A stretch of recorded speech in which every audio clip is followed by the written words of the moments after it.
Jiro here for Umbra Games with a review of the PlayStation 4 exclusive Spider-Man, released September 7th, 2018.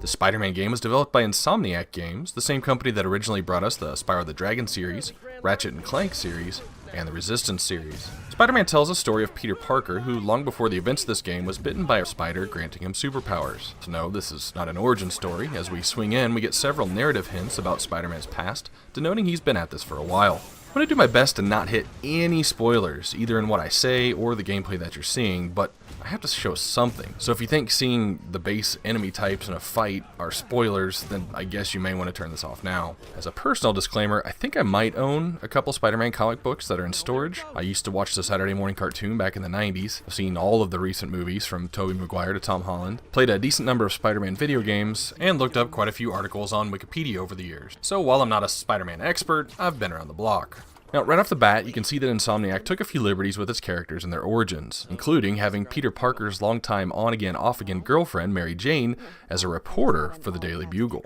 As you saw hints in the E3 trailer with Miles Morales, his story is quite a bit different as well. As it often is with comic intellectual properties, though, it seems very little is often canon, and writers have creative liberties. And to not go into too much spoiler territory, just say there are a few more of those discretions at the end of the game that were a bit odd to me, actually, but I'm not married to one storyline or the other. This Spider-Man game is an open-world mission procedural, with Manhattan being the playground, entirely open from very nearly the start. As the web-slinging hero, you can travel very quickly by holding R2 to swing from webs you attach to buildings, keeping to the skies. Combat will come nearly exclusively in the game's main and side content, although you will have an occasional attacker while free roaming if you stay down on street level too long. Main missions will be marked with the yellow diamond, and while Insomniac has revealed the core story will take about 20 hours to complete, you're doing yourself a bit of disservice if you don't participate in some of the game's fairly extensive side activities. One thing to appreciate is that the side content comes in waves upon completion of main missions, and several even come about rooted in what just happened in the narrative. There are some generic collectibles to be sought after, including backpacks containing pieces of Spider-Man history and pictures of landmarks to be taken though too.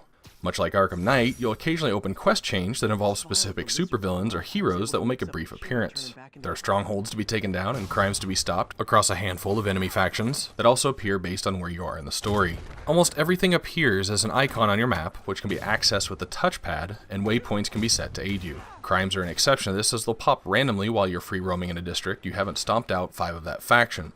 You'll have to hunt them down in their newly popped icon. Nearly every repetitive side activity, not the actual side missions, will reward you with a type of token. Backpack tokens, base tokens, crime tokens, etc., and you can use these to purchase a multitude of new suits that you can equip on the fly. Also gadgets you can build and upgrade. You also earn experience for completing those side activities and for knocking out foes in combat. And these contribute to an overall character level, with that maximum being 50. Each level grants a skill point that you can assign to one of 3 skill trees, opening up new combat options and powers. One thing Insomniac did with the suits that's amazing is nearly every suit comes with a special power. But if you find a power you like and it's not the look you like, once that suit's power's been opened, you can mix and match it with the aesthetic you like, which is a really great customization option. So, combat. I was asked by friends a couple times how the combat felt, and while at first glance, again, it can look like Arkham Knight or even a bit of Assassin's Creed, in the Batman games, you'd be faced with specific enemy types. For example, this enemy blocks, so do A, which opens them to more attacks, and you move forward. With Spider-Man, you'll be faced with specific enemy types, and you can do A, B, C, D, E, or F to open them to attacks.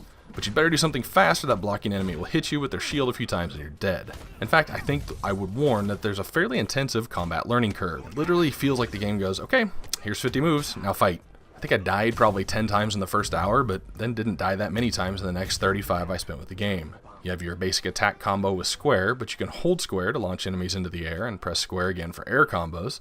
You can press triangle to shoot web and pull Spider-Man to an enemy, or hold triangle and pull them to you a bit. You can upgrade that triangle press to disarm enemies that carry weapons, and eventually to even throw those weapons back at them. You can strike a blocking enemy, then circle towards them to slide between their legs, or jump over them to get behind an attack. Gadgets come into play with standard web shooters repeatedly fired to wrap enemies, which you can then push onto walls or such to take them out of the fight permanently. There's web bombs to explode everywhere, and a few others. You can use objects in the environment by watching for that L1-R1 targeting to swing and do more damage as well. As you fight successfully without taking hits and doing damage consistently, you'll build a combo meter. The higher your combo meter, the more focus you'll earn per hit. The focus bar in the upper left corner will allow you to heal Spider-Man with a quick press of down on the D-pad, but as the bar completely fills, you can perform a combat finisher, which is used by pressing circle and triangle together and will instantly take down your foe. Don't forget the various suit powers with the push of L3 and R3 that can be used on a time basis, judged by the gauge in the upper right corner.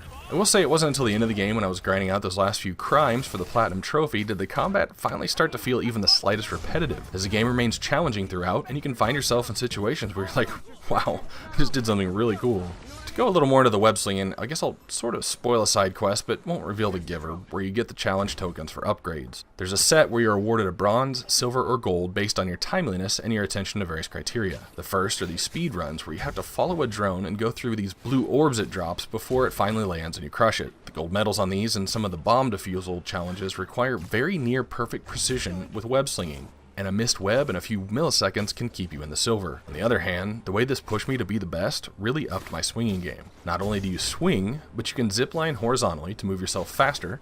You can let go of your swing at different times to control whether you gain more forward momentum or fly up for height. You can attach zip lines to roof corners and water towers and such, and do a bounding jump when you connect for more speed. And while you may not necessarily notice how much faster you can go in world exploration, you'll notice it in these challenges. It is a bit frustrating that the reticle for the zipline launch only appears when the game thinks you're close enough to whatever object it thinks you're trying to launch from. A speed series of tasks, particularly, always having a reticle would be helpful, because I often felt my camera was dead centered on where I wanted to go, only to find it latching something off to the side, or when running up a building, sometimes that reticle wouldn't appear at all to grab that ledge when I reached the top of the building. Anyway, this series of 12 or so events is the only ones that are scored like this.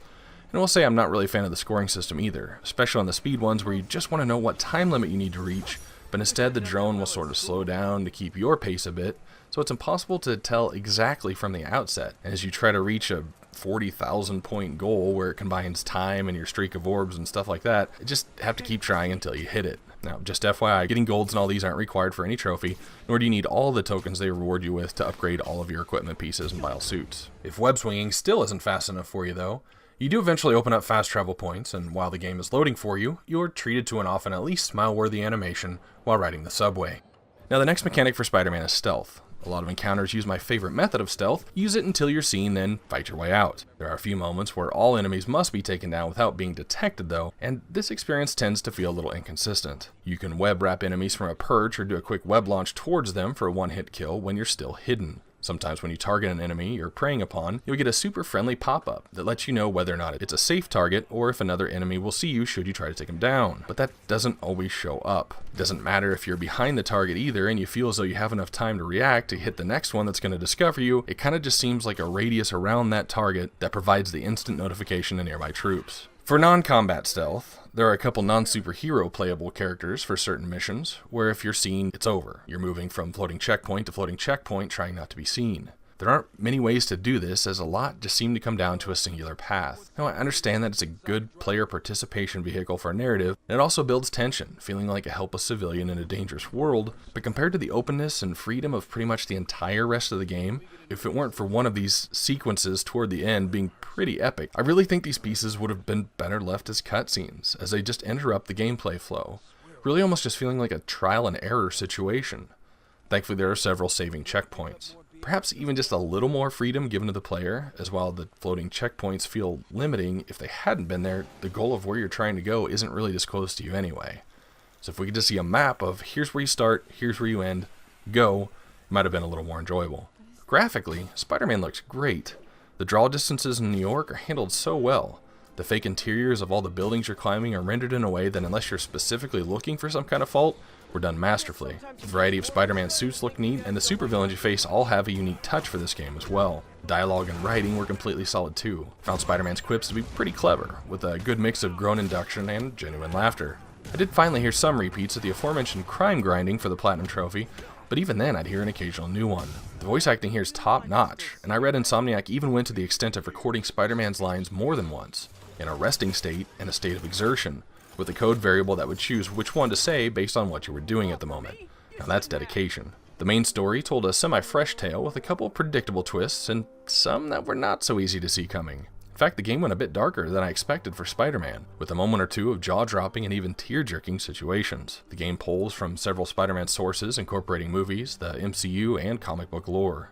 The other Marvel Easter eggs, like the presence of the Avengers Tower, Jessica Jones's Alias Investigations, and Iron Fist Rand Industries were also a great touch. And I hope Insomniac uses some of this in the future to branch out from just Spider-Man. I will say with the mid-credits and post-credits scenes, yeah, they're doing this with games now too, it looks like we'll probably get a Spider-Man sequel, and there's already a list of planned DLC. But I think it would be pretty awesome if Insomniac took this world they created, and instead of Spider-Man 2, gave us a Daredevil or a Punisher game. Anyway, I digress. Musically, we seem to get the Danny Elfman feeling, atmospheric orchestral we're used to with this subject matter, feeling neither intrusive nor memorable. There are quite a few moments in cutscenes that require timed button presses, what are known as QTEs or QuickTime events that, hey, you should probably be used to by now, whether you like them or not.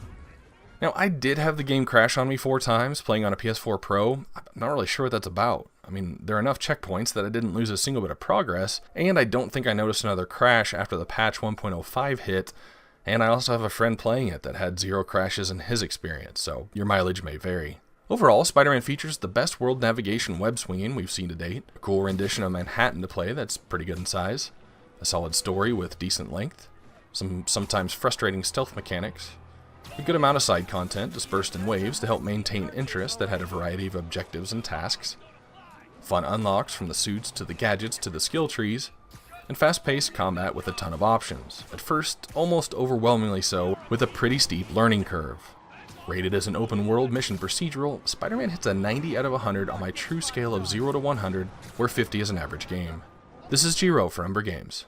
Thanks for watching.